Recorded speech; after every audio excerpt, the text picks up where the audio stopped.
का एहतजाज मौखर। मुजाहिरीन ने टोलियों की सूरत में सीएम हाउस जाने की कोशिश की, जिस पर पुलिस से शेलिंग करके मुजाहिरीन को पीछे धकेल दिया।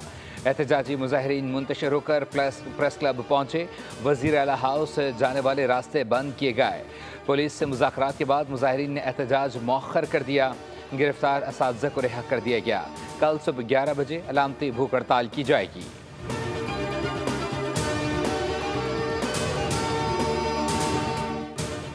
भारत एक तरफा तौर पर सिंतास मुआहदा मुअत्तल नहीं कर सकता। भारत अपनी पॉलिसियों पर एक बार फिर नज़रसानी करे। पाकिस्तान अपने शहरियों को भारतीय आबी जारहत के नतीजे में यरगमाल नहीं बनने देगा।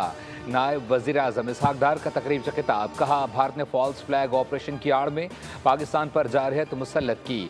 भारत ने पहलगाम वाक़े पर झूठा ड्रामा रचाया।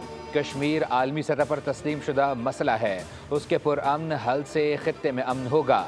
पाकिस्तान ने ईरान इजराइल जंगबंदी का हमेशा खैर मकदम किया। पाकिस्तान ईरान के कानूनी मौक़िफ़ की हमेशा तायीद करता रहा है।